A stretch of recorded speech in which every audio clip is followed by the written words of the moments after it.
Hey guys, I am back with another one. Thank you so much for your patience and your presence, especially if this is your first time joining us. Just so you know, the featured brand for this episode is none other than Carnivalista. So be sure to head on over to carnivalista.com to stock up on the essentials to get you ready for the road. Anyway, but make sure to enter Tingz Nice in all caps at checkout for a little discount. All right, so I am recently back from my Miami adventures, and let's just say that it was an interesting experience. So for those of you who didn't catch the last episode, I shared that I was heading down to attend the Carnival Expo and Showcase that was being organized by the South Florida Carnival Band Leaders Association.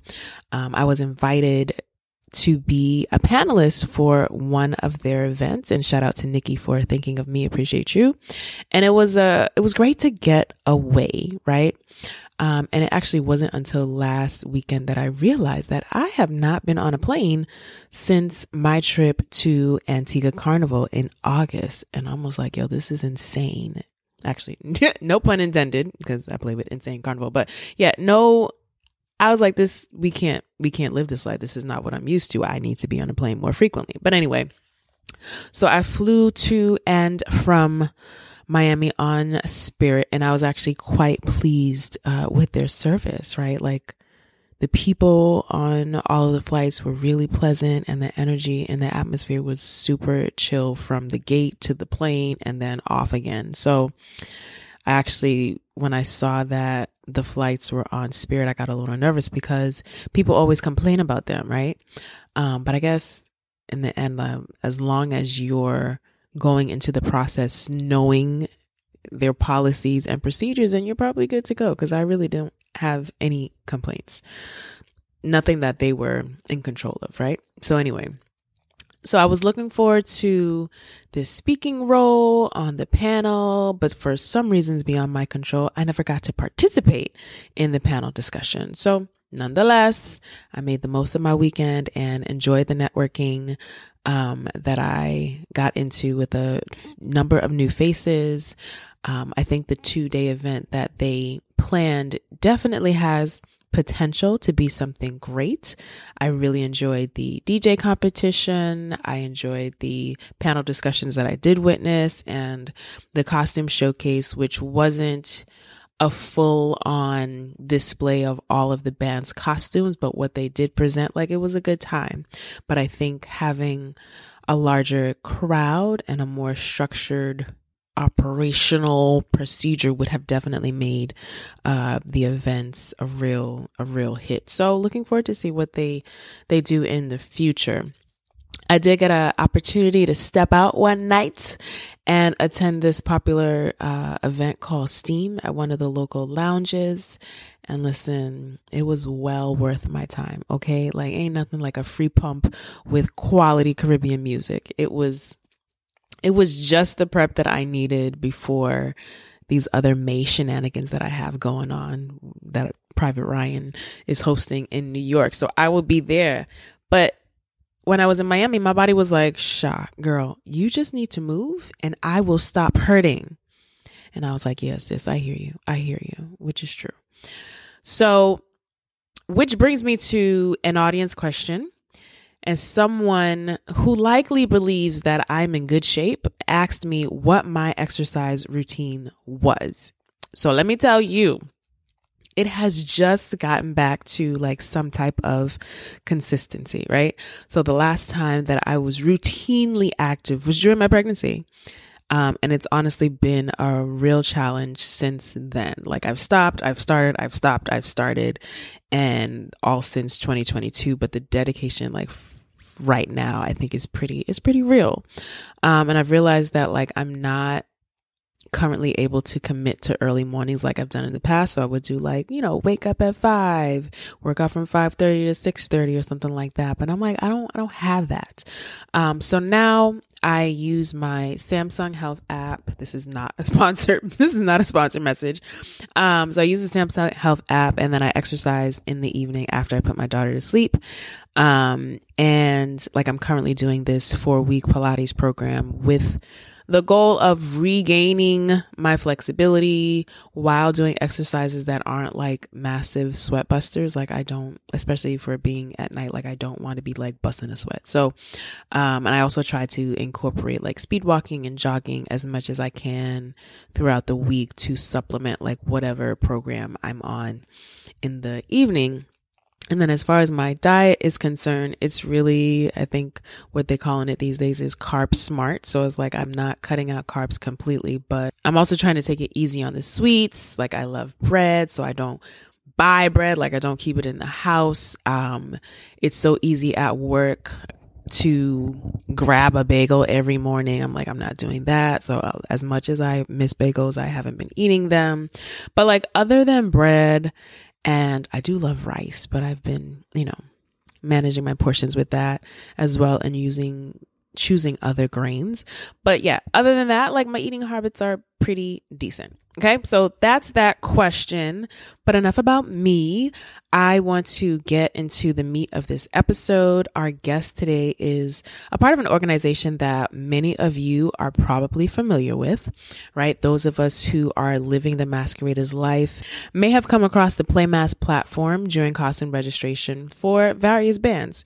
So Rory Peters is the company's sales and operations director, and I had the pleasure of meeting Rory when I was in Miami. Note that Rory and I actually recorded this interview back in November of 2023. Yes, I know it's been a while, but I think the timing is great right now, especially with all of the band launches that have happened and that are coming for Miami Carnival and more.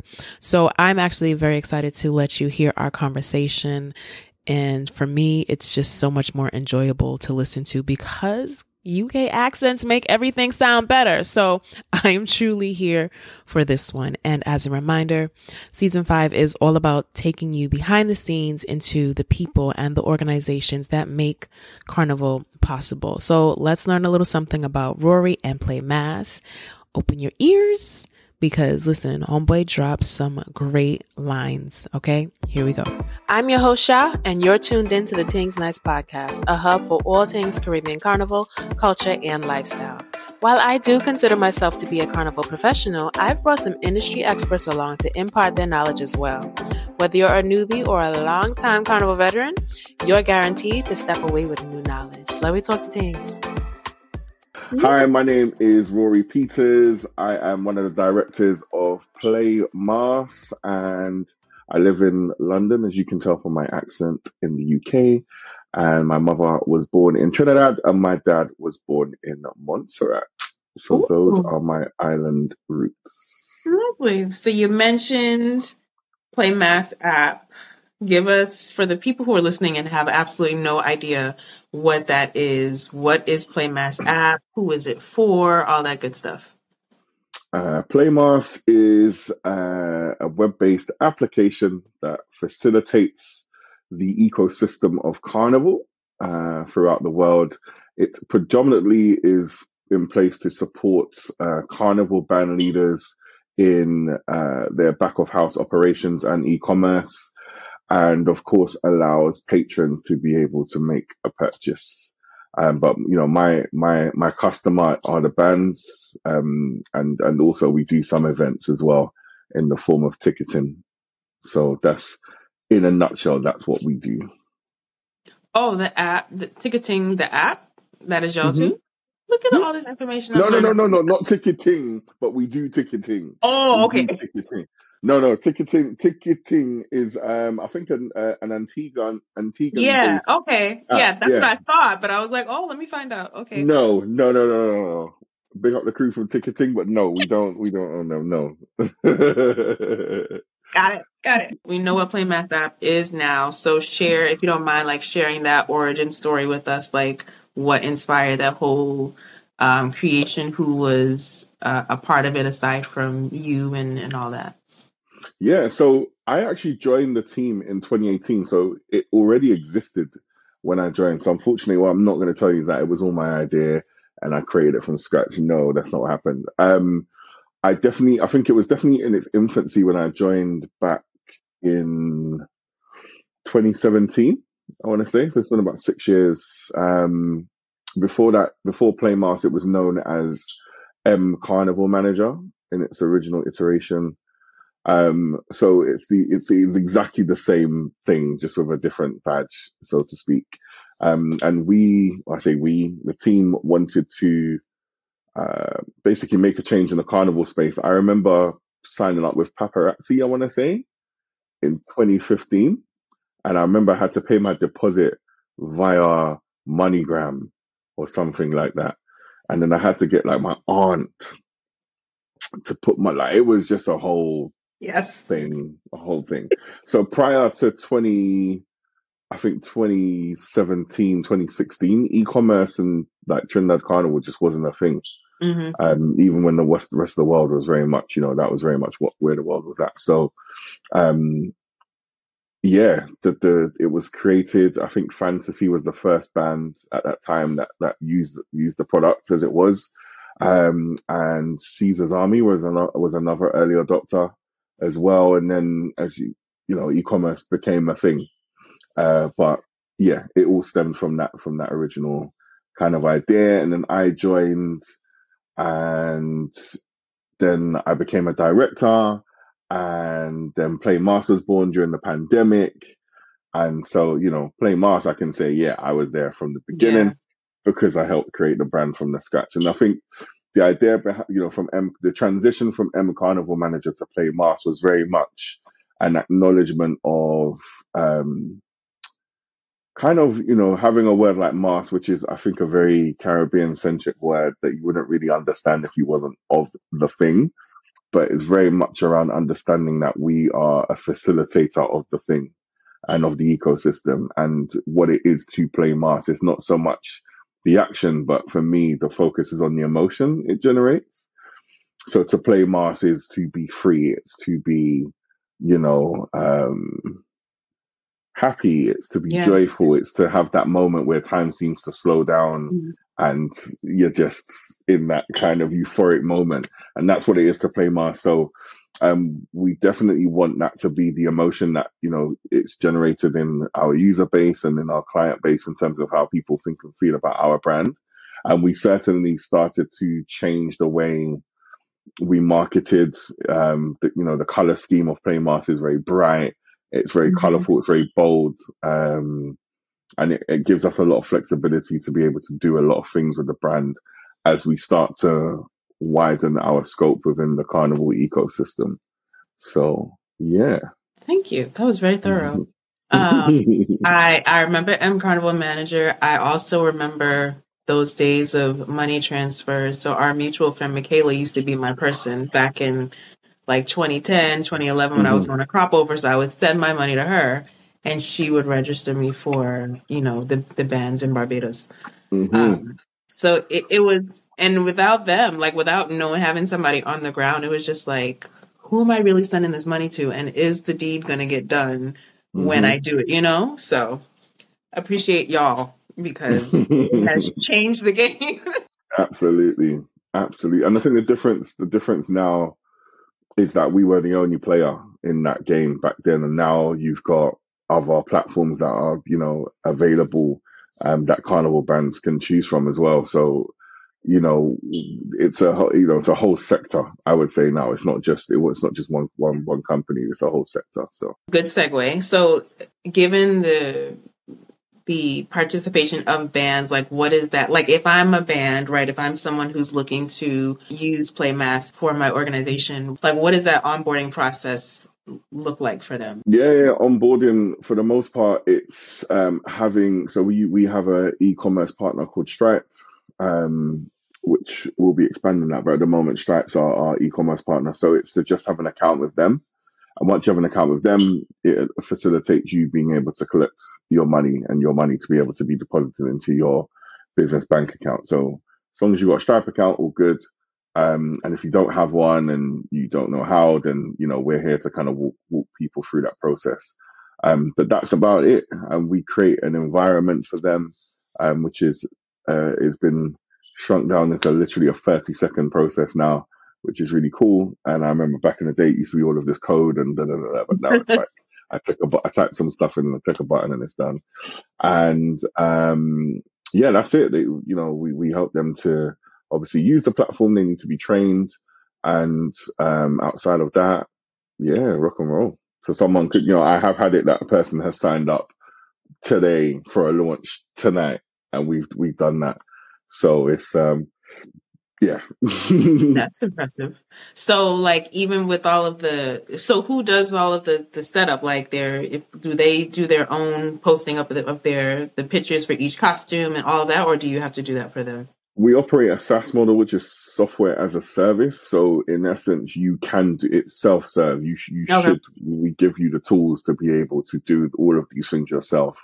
But not everybody is that versed in IT. Not everyone feels comfortable using these platforms. So we do have a customer success team who give all the support in the world to be able to facilitate people being able to upload anything that they need. And if you can recall, what were some of the challenges during development during the Playmas era that you can think of that may have been discouraging or not, or just learning lessons in the process? Challenges to development. I think ultimately the challenges to development are more around that return on investment. So you're doing two things. You're reacting to customer requests. And this is when I speak about this in terms of how, from a software engineering standpoint, in terms of what are we going to go and build? So you're on one hand, you're reacting to customer feedback.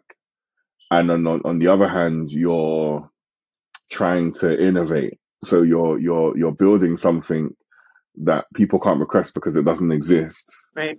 And a great example of that was this summer we launched a distribution system, which didn't exist before this summer. And although we had a system that supported distribution prior, we really wanted to push the envelope to see, how far can we take this?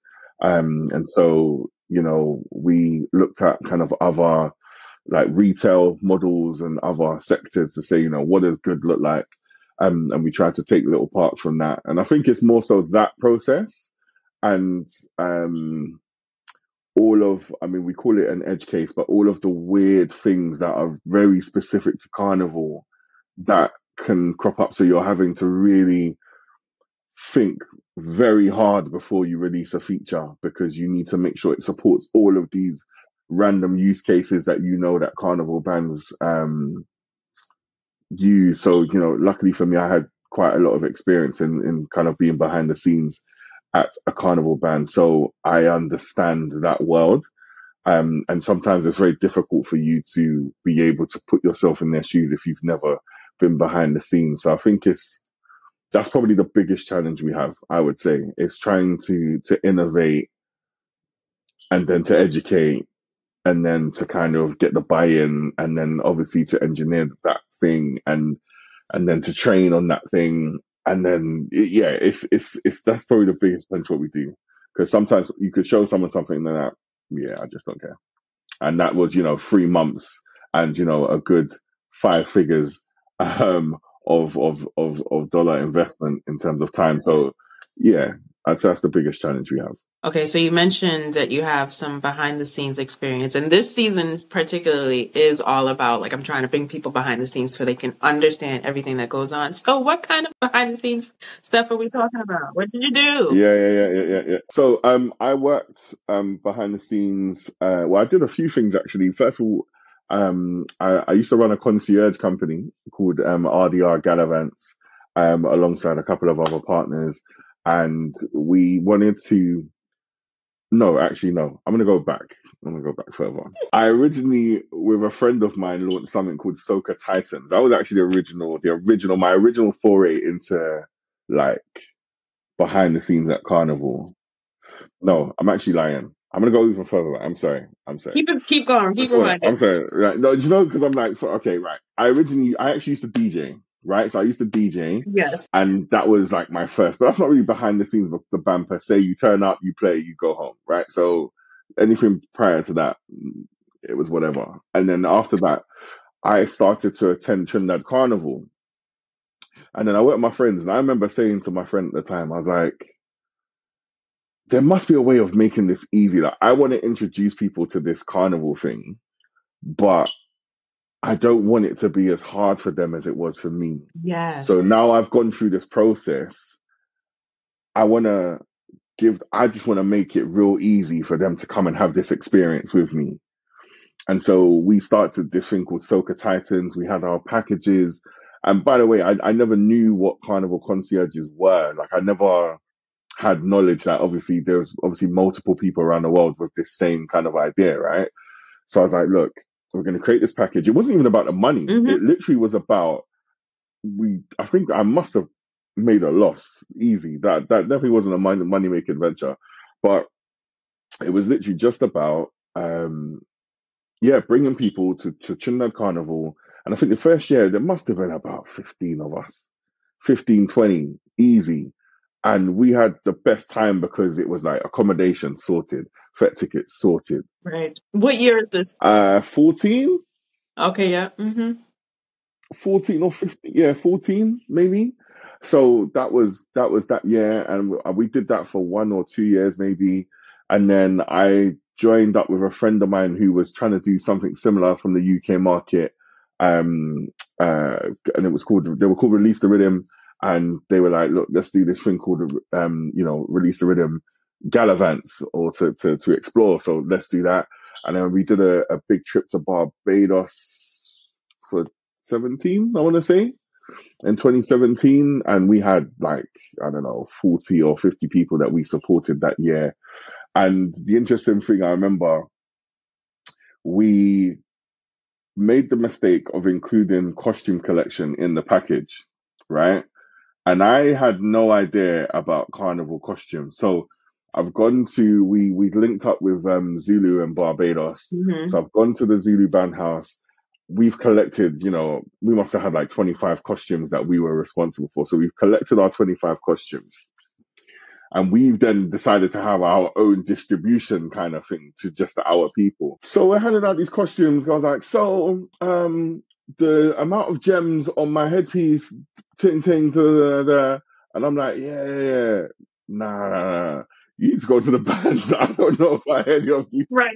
I got nothing to do with that. So there was all this headache that, around like adjustments and it just was way, way, way more headache than it was worth. So I never made that mistake again. But that was, it was fun. It was really fun. Once again, it was just about making it super easy for people to be able to enjoy Carnival. And we actually, that year, we did a joint trip, a Barbados and Grenada kind of double header over to like literally 14 days. So people really got to go on straight from Barbados straight onto Grenada, and we linked up with I believe Summer Crew at that time. And Summer Crew was a bring your own costume kind of vibe. Grenada wasn't the big pretty mastering that it was back then, so it was bring your own costume. So obviously people were just reusing their Zulu costumes, and it just made total sense. The Radisson was affordable back then, and all of that good stuff. So it was cool. And then from that, I went to the band Release the Rhythm, so the Rhythm Tribe at Notting Hill, and I was looking after operations up until last year. So that's what 5-6 years of experience doing that, which is cool. And then alongside that, I've obviously been working with the Playmas team. So I've been fortunate that it's allowed me to forge a lot of relationships around the world and meet lots of interesting people, and it also means that my phone just doesn't stop, which is fantastic.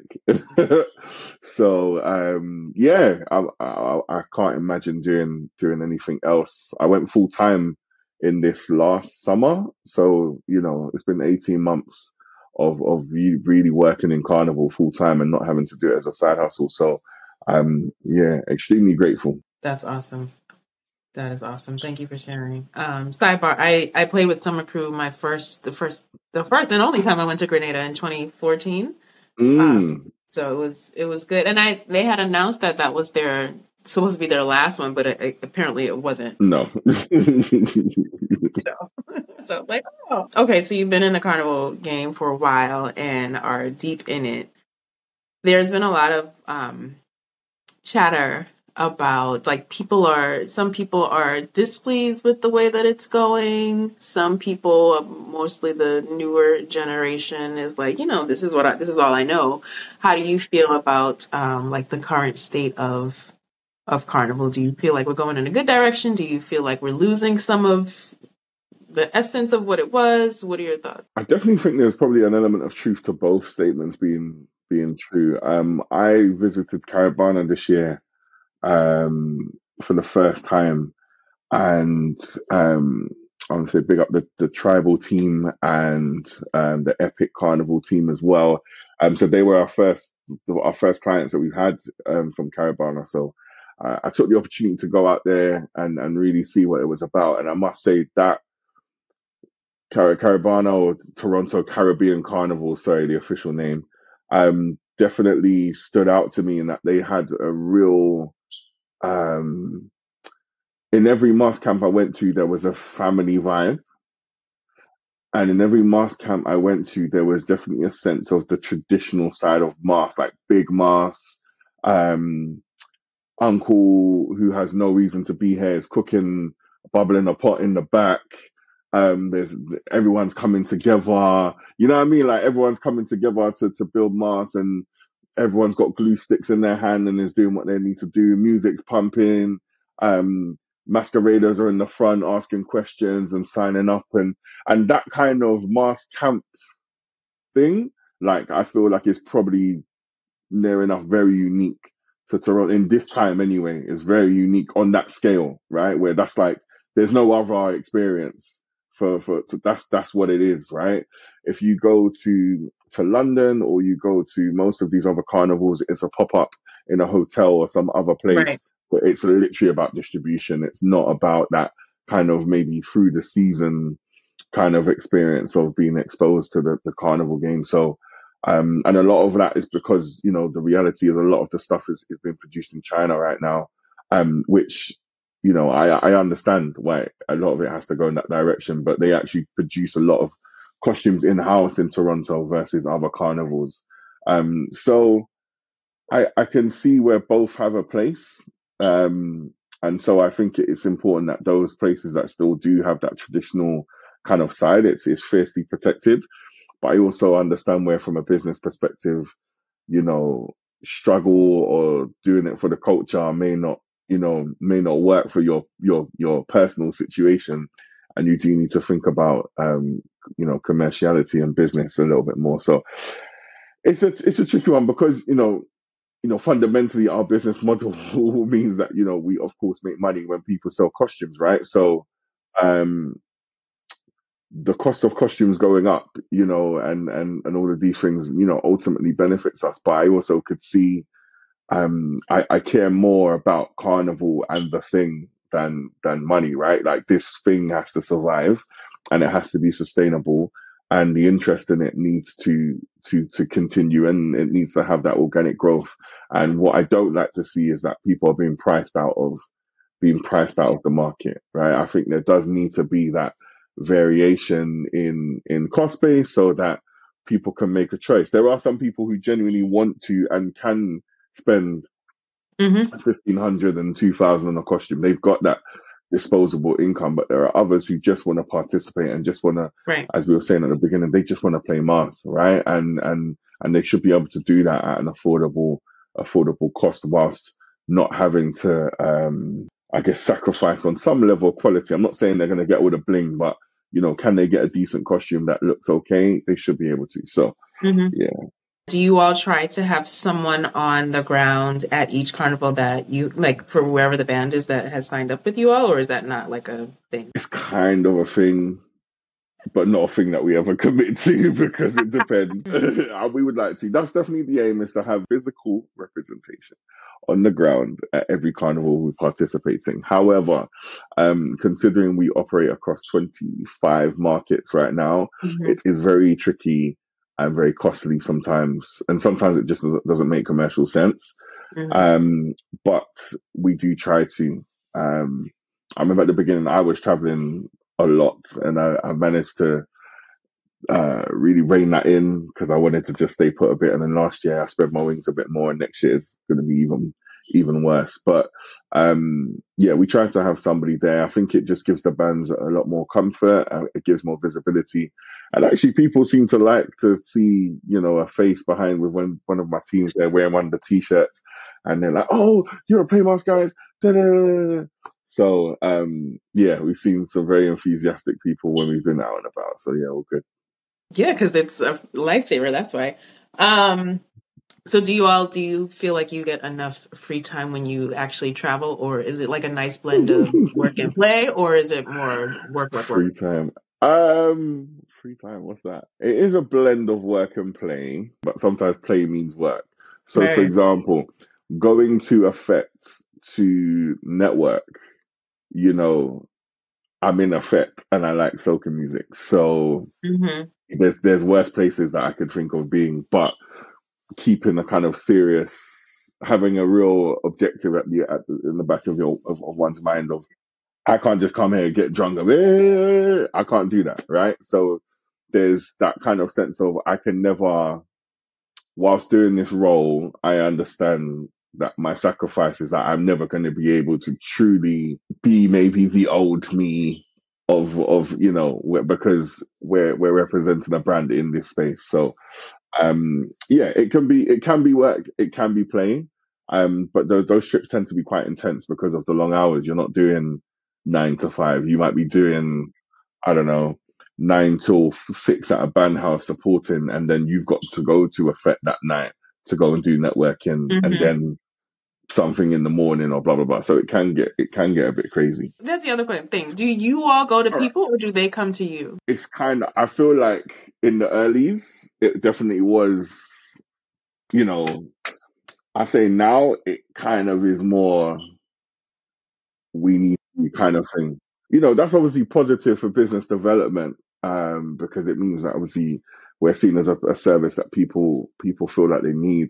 I think like if I speak most recently, I was pitching to tourism boards, right? So yeah, but that's, you know, a lot more structure, and it was around making tourism boards understand how we could work together to enhance the carnival product, because I feel like there's more for us to contribute to the space, and there's more that we've got to contribute to the ecosystem of carnival, and actually ultimately the, you know, the gross domestic product of these islands, right, who rely upon carnival for to be able to, you know, thrive.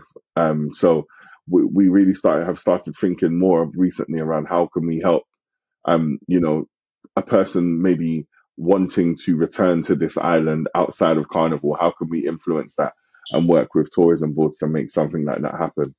So that is, yeah, one of our, you know, one of my key pillars for 2024, to go and pitch, as you call it, to the tourism boards to speak about those types of things.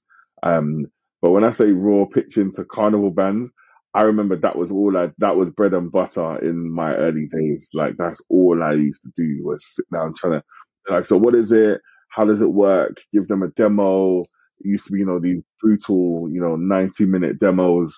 Um, and now, you know, I can do a demo in like 10 minutes because it's just, you know, I'm straight to the point, blah, blah, blah, but it never used to be that way. So, so yeah, things have definitely evolved. But yeah, it definitely is a lot of inbound now versus outbound. If you had to offer up some tips for Mm. bands that were interested in collaborating with you, like what would, I don't know, maybe 2 or 3 tips be for them? 2 or 3 tips. Tip number one, you've always got to do what's right for your business. I think your business has to come number one. Tip number two, do what's right for your customer. For sure. You know, really, I think sometimes we get so wrapped up in the machine of carnival, we almost forget the masqueraders, even though they're the ones that it's Mm-hmm. their dollars that are making all of this possible. So I say, you know, think of the masquerader. Um, And in doing those two things, you surely would come to number three, which is you must make sure you have the best platform pound for pound available on the Carnival market, hands down, without question. So why have you not picked up the phone to the Playmas team so far? You really have to ask yourself that question. What have you been doing? But it's okay. There's still time to make a change. So, drop it, hit us up on Instagram, our website, or pick up the phone, message Tingz Nice and ask her for my contact information, and we'll allow you to make a change today. I love it. Do you know what? I remember those old QVC. Did I have QVC? Oh, yes. Wait. QVC. Oh, listen, that is how you sell a product. Like, when you drum it in the person's that bar at the bottom all day. Yeah, 110%. So, yeah, that's what I would say. Just contact us. We're super excited to work with new bands in new territories and also with older bands as well. But yeah, we are here, ready and waiting. Would there ever be a time where you all would deny someone from working with you? Like, yeah, absolutely. Yeah, okay. No, I don't think we've turned down bands. We've turned down like masqueraders if they've got like a history of doing chargebacks with like other bands and stuff. We would just deny them from purchasing our platform. But no, I don't think I've ever said no to a band. So I mean, ultimately, if you turn down a band, you turn down revenue. But yeah, it definitely would have an impact. But I don't think I don't recall ever doing that. And if it was mainly because if you haven't got paperwork in order, we're not the platform for you. If it's not organized and structured, you'll probably find it difficult to work with us. And those are the bands that we find it most difficult to work with, and those who just disorganized. Do they have to pay anything to sign up? For the most part, there's an annual fee, and then we charge a percentage, a processing fee to masqueraders, and that's our business model. Okay, well, to go along with your pitch, if you could actually tell everyone where they can find you, don't give out your number, but the Instagram handles, the website, all of that for those who are interested. Yeah, absolutely. Find us at Playmas, PlayMasapp on Instagram. Playmas.app is our website. And feel free to contact team@playmas.app if you want to find out more. But yeah, that's how most people get hold of us, unless Tingz Nice has given you my number without permission. Shall not. I promise. Girl Scouts honor. But thank you so much for joining us. I appreciate this conversation, and I know the people will too. Thank you so much. You're welcome. Okay, friends, that was my interview with Rory. Since the recording, they have actually also joined forces with another company called AI Tix to enhance their offerings. I met the founder of AI Tix during my Miami trip and have a pretty good feeling that he'll be joining us on the podcast as well. So they're both doing some really cool things that will enhance our experience and our safety as masqueraders. As a reminder, the featured brand for this episode is Carnivalista, so be sure to head on over to carnivalista.com to get your carnival goodies and use Tingz Nice, all caps, at checkout for a discount. Thank you so much for joining me, and if you have a question that you want to ask for the upcoming episode, make sure to drop it in the comments, or if you're watching or listening on Spotify, make sure to answer the question. Thank you so much, and shout out to Rory for joining me. Later.